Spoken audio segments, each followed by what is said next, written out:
Hello, bonjour, and welcome to the Don't Waste Water podcast. I'm your host, Antoine Walter, and I have the great pleasure to welcome Thomas Debruyne as my guest today. Thomas is Asia Pacific Digital Manager at Veolia Water Technologies and the former General Manager Smart Water Services and Business Development Director Network Services, also with Veolia. In today's episode, Thomas will unveil the digital approach that allows Veolia to increase treatment capacity, reduce energy and chemical consumptions, and improve the hydraulic balance of existing wastewater treatment plants without any kind of civil works. You're listening to Don't Waste Water, the podcast that helps water professionals to improve their wastewater treatment, optimize their operation costs, and keep up with the latest market trends. This podcast is brought to you by GF Piping Systems. As a leading supplier of piping systems made of plastics and metal, GF Piping Systems is the global expert for the safe and reliable transportation of water, chemicals, and gas. For more information, visit gfps.com. Hi Thomas, and welcome to the show. Thank you for accepting my invitation. I think you're quite far from me geographically speaking because you're down under, right? How hot is it today in Australia? Well, thank you for having me, first of all, Antoine. Very nice being with you. We're very, very lucky. It's winter at the moment, but the temperature is around 20 degrees. So I guess it will be like summer for you, isn't it? It is. And I'm sure that for many of our listeners, having temperatures of 20 degrees in the middle of the winter is clearly something that we would appreciate. So Thomas, before digging into the heart of our interview today, I'd like to have some word on your path. You had a very successful career so far in our industry, and that led you at some point to Australia. So what's the story behind that? Well, what brought me to Australia was quite different to the industry or either my career. My wife is Australian. I met her when I was studying at the University of South Australia in 2006. And we worked and lived a little bit in Europe before deciding to come back to live in Australia, starting with Melbourne in 2010. And then I joined Veolia as a company. And since then, I grew through different positions here locally. Your role today is, from what I read on LinkedIn, is Asia Pacific Digital Manager, and on the other hand, also Food and Beverage Market Segment Manager. Can you just explain us what this consists in? Of course. Well, it's a twofold role. Starting with the digital first, my job is to assist the local business unit of the company with a digital transformation. So what I mean by digital transformation is anything we do, especially with the Aquavista platform, but I guess we come back on detail on this one a bit later, how we better support customer services, project equipment connected on the cloud with different services associated to it. On the other hand, I also provide market research services and provide business intelligence, especially on the food and beverage market across Asia Pacific to the different business units to understand where to go, how to target the different market, and where we can find the best match between our products and services and the local requirement. So your position is global to the Southeast Asia or Asia Pacific. So you might be traveling a lot, or how do I have to vision that? Unfortunately, since 6 months, 1 year, a lot less with what's going on. But yes, I used to travel a lot. So I cover China, Southeast Asia, Australia, and New Zealand. Okay. The digital transformation is a buzzword, which is present in many organizations. And I say that not in a negative way, just because there are many realities behind that terms. And I guess everybody has his own understanding. So what would be your definition of digital transformation when it comes to the way it's looked at Veolia? As a matter of fact, I like your point of view because I share the same. Digital could mean pretty much everything and almost nothing at the same time. Okay, it's very much a buzzword lately as well, even though it's not deployed correctly for most of the application. Some of the industry are a lot more advanced than we are, especially in the banking system, insurance system. Utilities are a lot slower, but that's where you have the most potential growth in the years to come. Now, at Veolia, altogether, Veolia is a large organization. We have a few different digital tools covering the few different activities that we have across the board, across waste, dangerous waste, water management, as well as energy services. So we don't have one strategy per se for digital for everything we do across the board. My main focus today is on Veolia water technology. So design and build of water and wastewater treatment plant, especially where Aquavista is targeting. Okay, so my vision on this one is actually pretty short. On this one, digital is a way for us to, especially today, but even more so in the future, to provide better and improved process expertise to our customer and the associated process and technology that we provide. The DNA of Veolia Water Technology is not today to provide digital services per se, all right? But we're always looking for a way to improve our way to provide support to our customers. And one way to do that is to provide our process expertise, which is a DNA of Veolia Water Technology, via digital solution. Either they are optimized or via process engineers connected online or via AI. We are looking for ways to provide better process expertise real time to technology and customers that we support. So the digital is an enhancement to the traditional offering from Veolia, and it's going just one step further and supporting the customer a bit more. You're exactly right. People tend to segregate digital as a new offering. I tend to define the way you just define it now as a one step up for us to better support our clients, depending on the type of projects we are talking about. Digital is also very, very broad. Okay, so Aquavista is organized in 4 bricks. We start with Portal, Insight, Assist, and Plant. Okay, we decided to divide Aquavista in 4 different offerings, from monitoring, reporting on one side to the other extreme of optimization of biological treatment plant using AI and specific algorithm that we have developed over the past 25 years. So it could be a question of convenience and automatic reporting up to the point that we're able to basically increase the hydraulic and biological capacity of the plant using AI and, in most cases, defer capital expenditure. So it's difficult to provide a vision and a point of view and a definition of one digital tool or vision for one company. To me, digital is combining IoT, cloud computing is a way to provide in a better way and in a much cheaper way improvement, support, and optimization to our customers. Absolutely clear. We now jumped somehow in our main topic, which is Aquavista. So I'm really looking forward to learning a bit more about it. But maybe just a preliminary question. What is your key market you target? Is it more the municipal side, the industrial side, both of them, everywhere where water is involved? I wouldn't say we target any market specifically. Digital support or support via digital means and tools is applicable, in my mind, to any market, and it's applicable different ways. Okay, first of all, it is highly modular. So it highly depends on the client needs to start with. Second of all, usually it differs between, we can apply digital solution to either municipal and industrial market. Usually in the municipal market, we have had significant large projects for us to optimize using Aquavista plant. The way wastewater treatment plant works using cloud computing and algorithm to increase the plant capacity. For industries, we have the ability to connect smaller plant and product on the cloud for us to be able to provide support remotely, as well as provide automatic reporting, KPIs, and alarm management and the like. So really it's applicable to any market, and it's based on the client needs, really. What would be the triggers to start an Aquavista initiative, if I might say so, for a customer? Has it something to do with the water scarcity? Is it more controlling the operating cost? Is it because the regulation is getting stricter? Or, as you said just seconds ago, to increase the capacity of the plant? It depends. Sorry, I would say it depends a lot in the conversation because it's true. Now, the main drivers for enhancing our services and product using digital are very different, and most of the time it is a combination.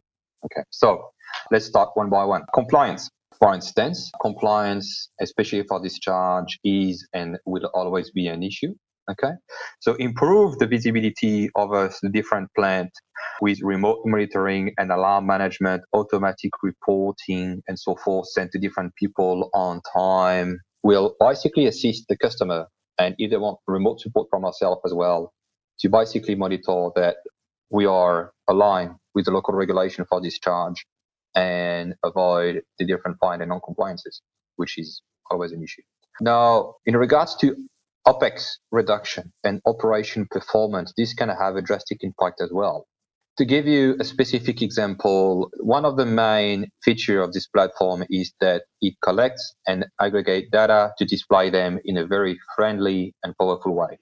So instead of having a look at download a different report, have a look at remote SCADA from one site and then other site and so forth. So let's put ourselves in the shoes of a key account customer or a multi-site customer. Like in Australia, you have many, many miles around. Okay.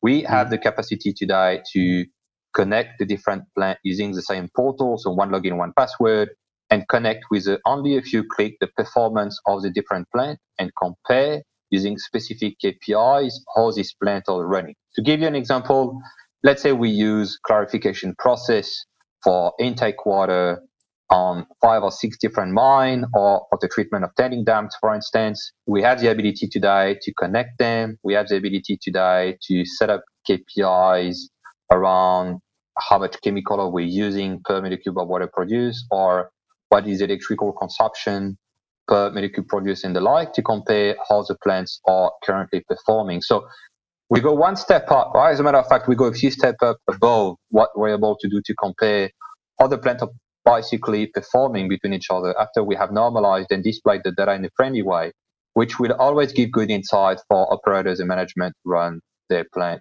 hopefully, a better way. Now, the driver could be very much about numbers, because at the end of the day, it's always about numbers, isn't it? So our last brick, I would call it the most relevant brick, Aquavista plant has the ability, depending on the process line, as well as what the challenges and the drivers are, to reduce Opex and or increase hydraulic capacity and or increase biological capacity as well. So we have had great success stories. I can come back on one in more detail later on if you want, especially in Denmark, where we have connected the plant on the cloud and we have reached, just to give you an example, plus 80% in hydraulic capacity. Wow. Without CapEx, just by using AI and specific algorithm to basically optimize biological treatment using cloud computing. Just to understand the process, if I'm one of these key account customers or just an operator having some trouble, how would I suddenly say I need to go digital? Because I think you said it as well, our industry is pretty conservative. That might be a cliche, but I think to the digital extent, it's a bit true. So if you've been doing right or almost right for 20 years, why would you suddenly go to the digital route? It's a good point. Okay, let's take an example to answer this question. Mm-hmm. As I said earlier, if I was a customer, I wouldn't decide tomorrow to go digital from nothing.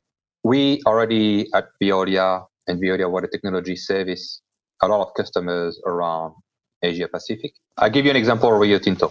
Okay, so Veolia is servicing Rio Tinto in different way and means, either for water management, waste management, as well as energy management across the country. Rio Tinto has numerous sites across the country, as well as different branches. Now, usually Rio Tinto wouldn't come to us to say, I need a digital solution for the sake of having a digital solution. But what we would suggest to Rio Tinto, since we're already servicing different sites and so forth, is to basically connect the different treatment sites and to basically give visibility on how the different sites are performing, what is going on equipment contract, what is the ongoing PO service contract coming, and so forth.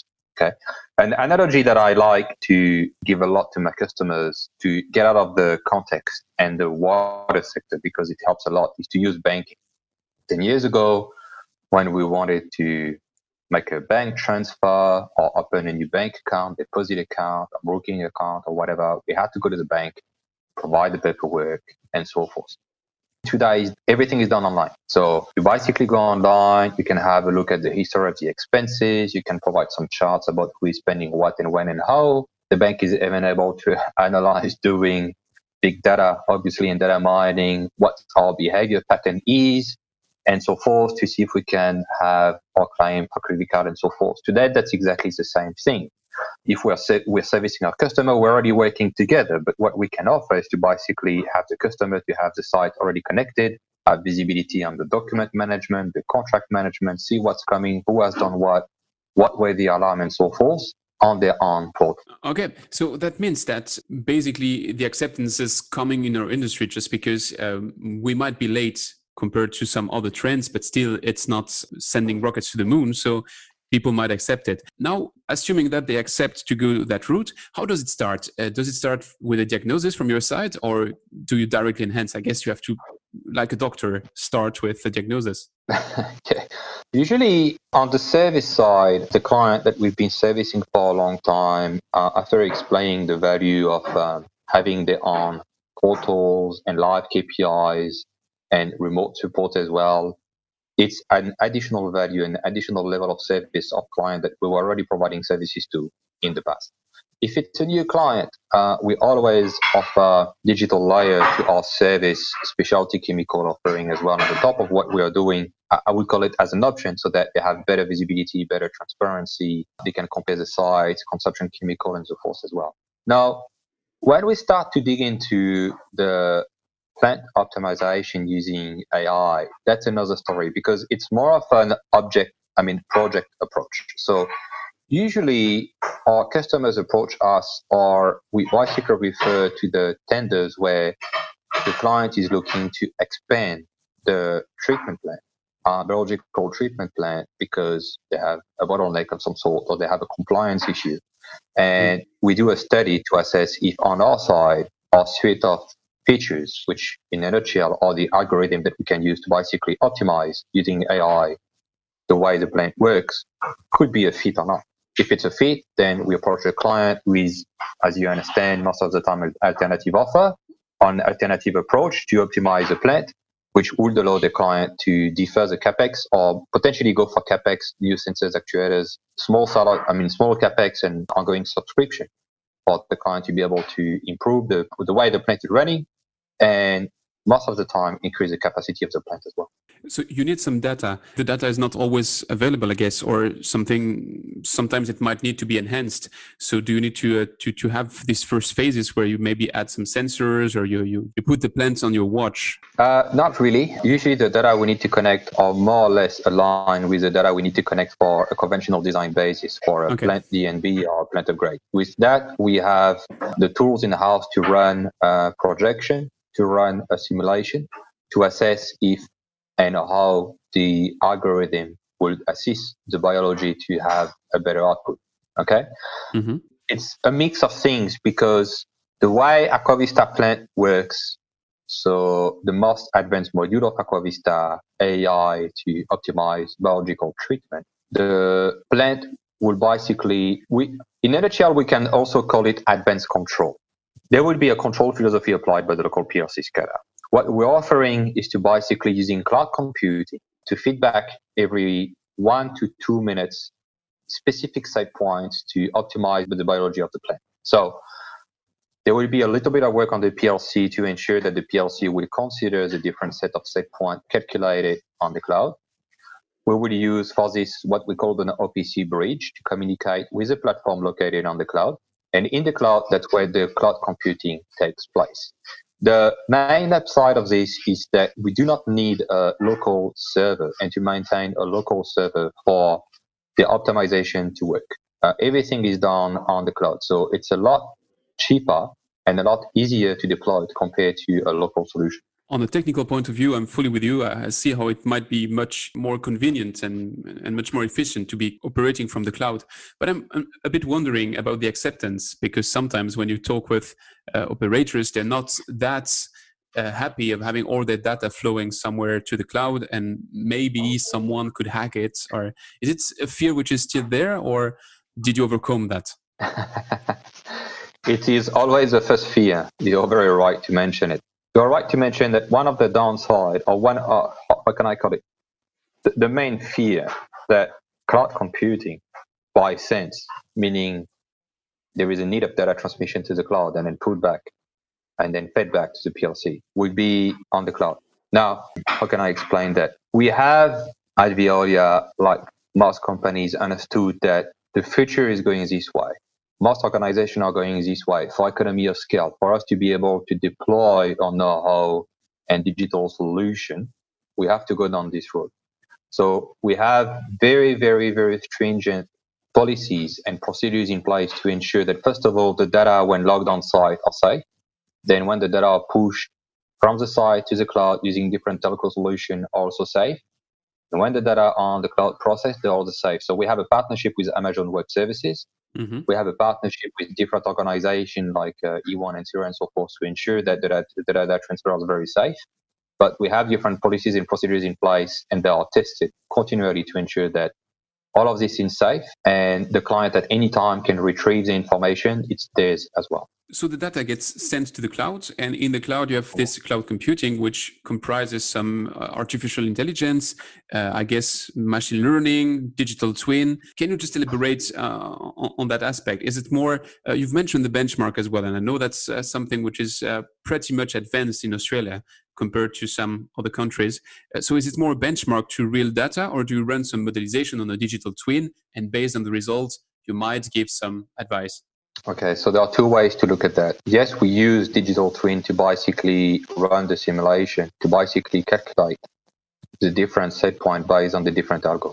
Two ways to approach it. Either we use advanced analytics to basically run the reports and provide insights to the client. So that's one of the modules that we provide our customers as well, meaning that there is no automatic online control of the plant, even though it's not going to take over the PLC, but I will come back on that later. But the idea is to basically process further the data, normalize it, mine it, process it, and provide better insight to the client via the form of KPIs or via the form of advanced analytics. Okay. Another way to look at it is the data are processed on the cloud using different suites of algorithms. We recalculate the set point. It's assessed that the set point need to be changed for different reasons, especially on the biology. It's not applicable to any type of process, but it's very much applicable to the biology with an increased granularity on the calculation of the set point to ensure that we stabilize the biology even further. And then they're directly fed back to the PLC. Now, having said that, two important things to consider on the security point of view. First of all, it's like putting a plane on autopilot. So the local operator, as well as the site manager, will need to allow, either via the SCADA or computing and tablet, allow Aquavista plant to optimize such and such process using such and such algo, yes or no. It's like when the plane will go with a pilot, the plane, after a while, when the plane is stable, the pilot will basically decide to put the plane in autopilot. Okay. Mm-hmm. Another thing to understand as well is advanced control does not have the purpose to take over the local PLC and control philosophy as well. The idea is to recalculate the different set points using a lot of historical data, data mining, data normalization, and advanced AI that is fed back real time, almost real time, to the treatment plant.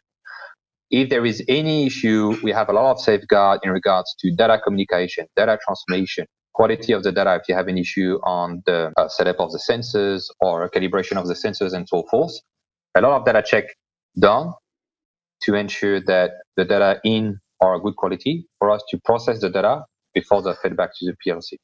If there is any issue with communication or quality of the data statistically, or the site, for instance, is not willing for Aquavista plant to optimize the different set point, if there is any issue with this, the local PLC takes over and the latest calculated data will be considered as well. So it can be whether direct influence or it might be an advice, and then the local operator can still from his PLC or SCADA retake over.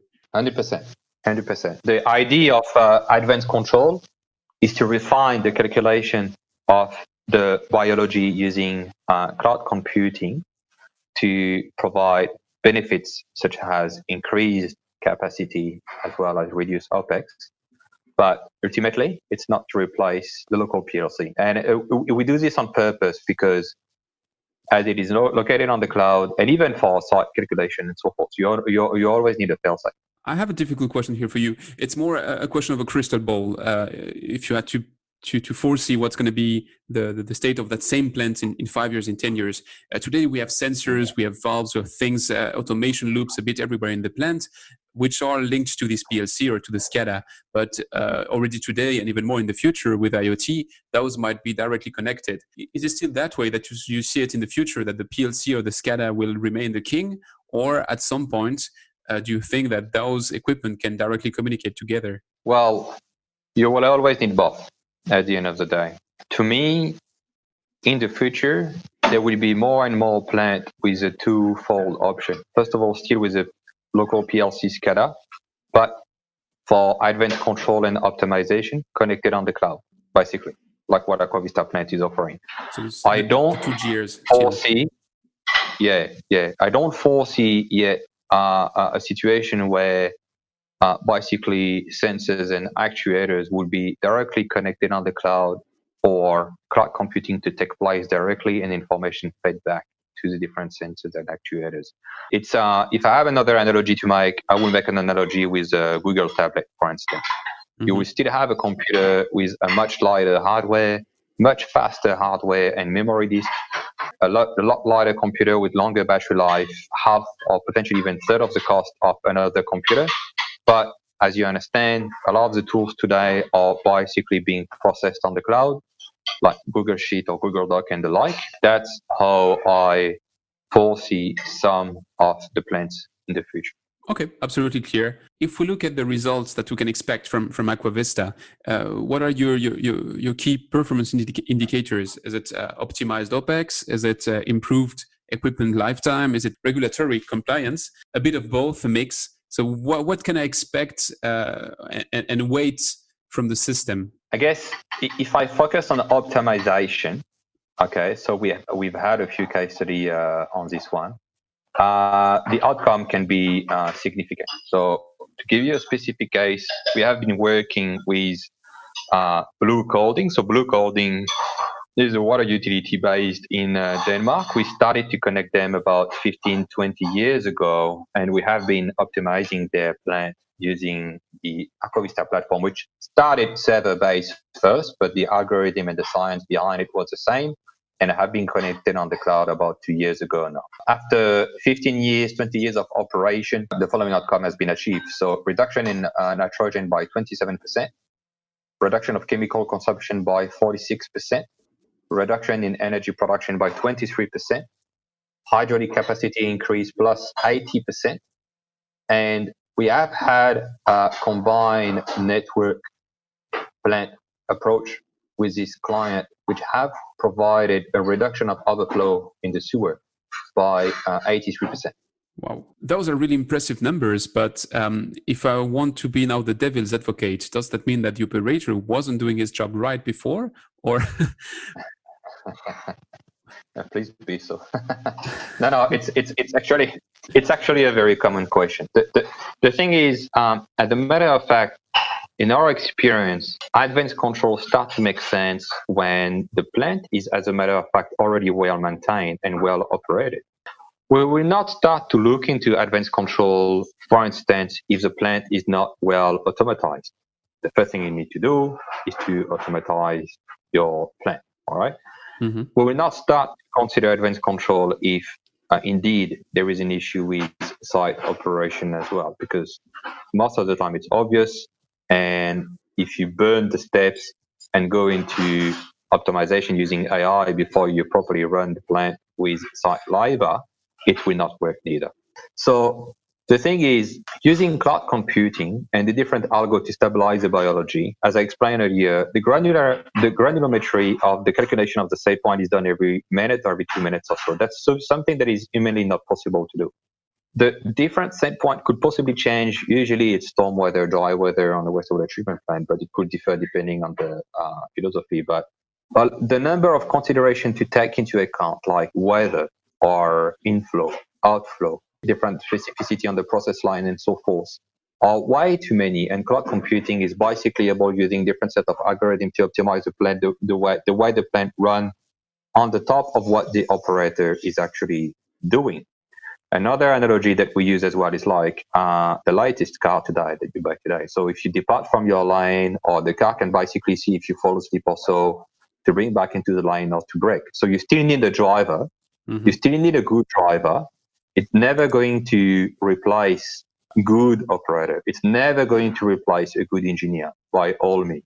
But to go one step above, to support the site engineer, to support the process engineer, to support the operators, using AI is definitely a good tool. Okay, absolutely clear. If I might switch to the business side, what is your business model today? Is it are you marketing this as a software as a service or in a different way? You're entirely right. We market and we deliver this tool as a software as a service. So the way it works, depending on the solution we provide, is first of all, we need to make an assessment. What do we want to do? What will work for the client? Do we want to provide one level app of service to our customers for automatic reporting, KPIs, alarm management, remote support, and so forth? Or do we want to use AI to optimize the plant run? So usually it's based on a setup cost for us to be able to roll out the different IoT equipment required for us to be able to optimize the platform for the plant to run. And then if we go down the road of using AI to set up the features, meaning the different algorithms, test them, refine them, and see how we go for the first, usually 3 to 6 months. And after that, there is a subscription fee. So another analogy I like to use is Netflix, for instance. You need to set up your modem. You need to ensure it's connected. What do you want to watch? You want HD or not? And after that, you pay basically monthly or you pay yearly. We have had some past model in which it was based on performance-based guarantee, which could be beneficial for us as well as for the client. It's still a bit difficult to implement today because you have to be very clear on what the benchmark is, but that's possibly something we can do. Veolia is the world leader in water business, water treatment, and competes on a daily basis with companies of the likes like Suez, Acciona, or whoever. And now you enter a world where your competitors are startups, maybe smaller and agile companies. Is it a cultural change for you? And does it have some challenges associated? It's always a challenge. First of all, the water market is one of the most conservative markets I know. So it could be a challenge sometimes to basically position a solution, even if the numbers make sense by all means, to suggest software as a service solution as opposed to, let's call it a concrete solution, a conventional plant upgrade. Now, of course, the DNA of Veolia as well as Veolia Water Technology is not to provide digital solution. And we don't aim to basically become a provider of digital services per se. What we want to do, we understood a while ago that for us to provide what we know, the core of our business, meaning process expertise better to our client, we will do this in a much better way, in a much more efficient way, and a much cheaper way as well, using digital. It has challenges because it is new to our clients in some aspect. It is a challenge as well for us because it's not still in the DNA of our operator, engineers, and the like. So we need to be able to ensure that they understand and are on board the solution. But at the end of the day, as long as we ensure it's 90% of it is still what we do, provide expertise, we provide the technology, and we provide connected technology. As long as it makes sense to us and the client, digital is more or less barely discussed because our differentiator really is a process expertise and technology we provide. When it's connected, it's even better because we're in a better position to support and the client is in a better position to run the technology behind the scenes. Talking about the clients, who is the interlocutor you have on client side? Because if you're not focusing on the digital, I hope for you it's not the IT responsible, rather the operator, or is it more the people in charge of the investment, which try to avoid heavy civil works with an optimization of the existing plant? Like for any other project, it's a mix of people. We are aligning with procurement, the operator, the different stakeholders on the project, the consulting firm as well, of course, and obviously the end users. So the end users could change, could be the OEM provider, for instance, that would allow them to make some savings on the chemical. Then depending on the contract they have with the utility, they will basically share the savings or keep the savings for themselves. Or we could potentially work, most of the time it is the case for water utility direct. So like for any other project and services lies with different stakeholders. So that will be end users, procurement, management, engineering as well as finance. Yes. Maybe my last question for this section, do you also offer Aquavista as a standalone solution, or is it always connected to equipment that you might already be delivering to the plant or that you might be delivering in the plant in the future? It could be offered as both. It's a very good question. We are aiming to bundle our digital offering Aquavista to any technology and treatment plant we are providing to our customers, but as well as offering Aquavista, especially Aquavista plant using AI, as a standalone solution to clients willing to improve the way the wastewater treatment plant is running, and can be offered as a standalone. It is technology agnostic. I think that rounds off our deep dive on Aquavista. Thanks a lot. So it was really interesting to me. So I hope that for our listeners, that might be interesting as well. If it's fine with you, I would like to switch to the last part of the interview, which is the rapid fire questions. So short questions, short answers. I understand.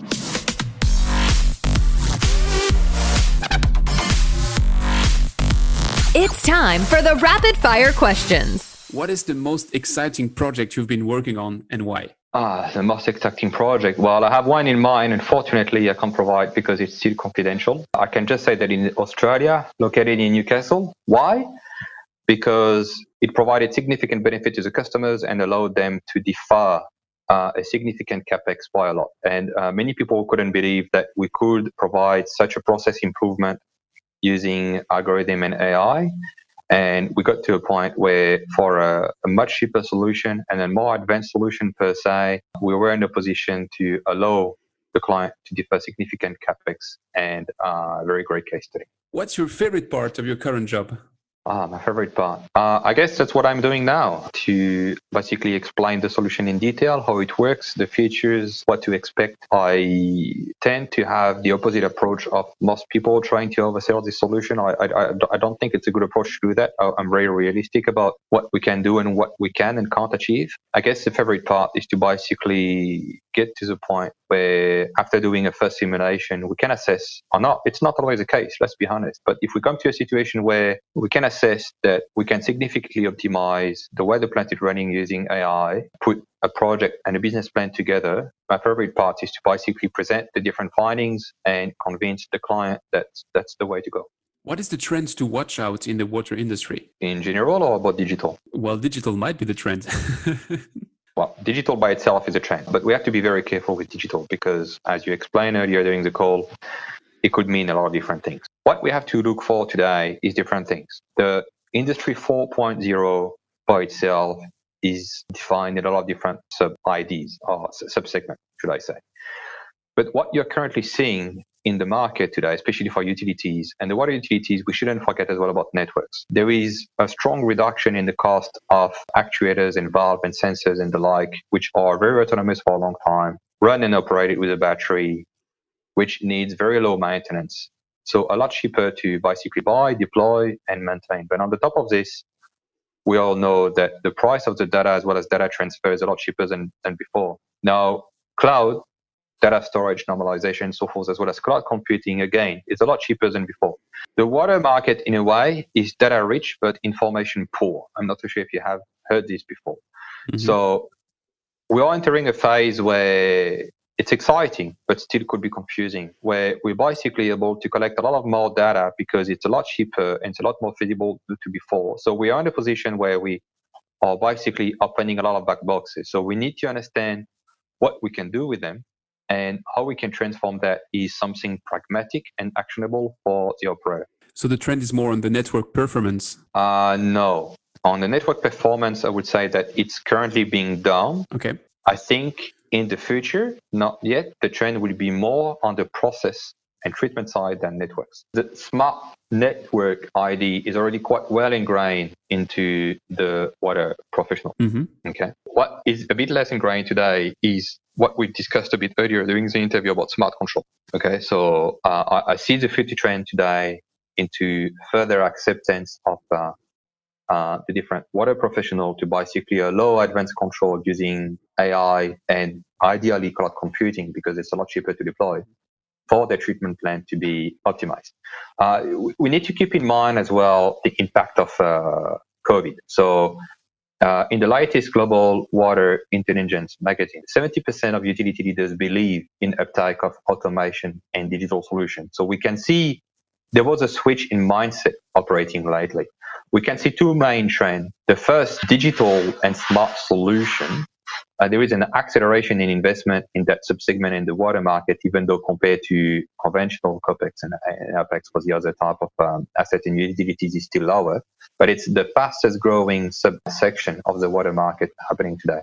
But also there is a strong switch to resilience as well. How can we use digital to ensure that the assets, the staff, our team, and everything we do in the water market has an increased resilience compared to before. So what's the thing that you care the most about when you work on a project? Mm-hmm. And then if there's any, what is the one you care the less about? The thing I care the most, like for any project, digital or not, or the customer, it needs to meet their expectation. Either a new project or a technology or service agreement or partnership, we need to meet the client expectation at any cost.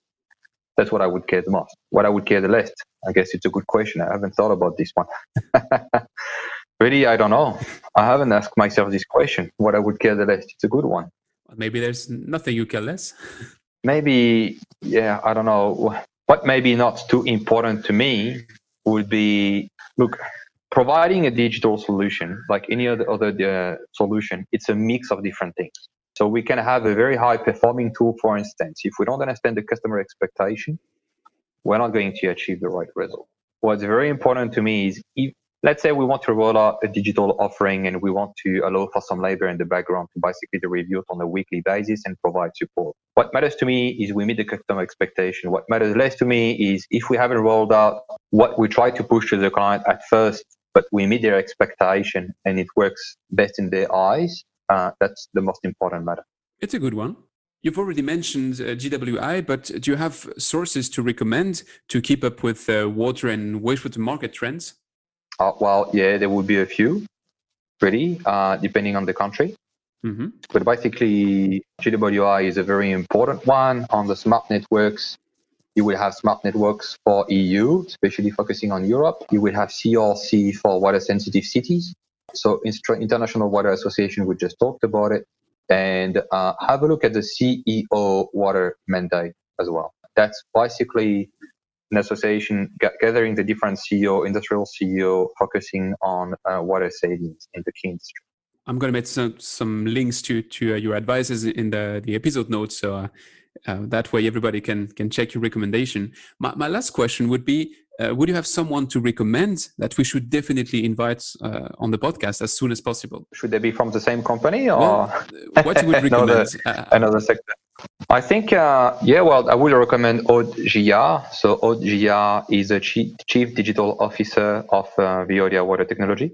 She would be, obviously well positioned to basically continue the interview focusing on Aquavista, but also she will be very well placed to basically map and explain the Veolia strategy overall in regards to digital and what we're currently trying to package, market, and offer different digital tools to our clients across not only water, but water, energy services, and waste services.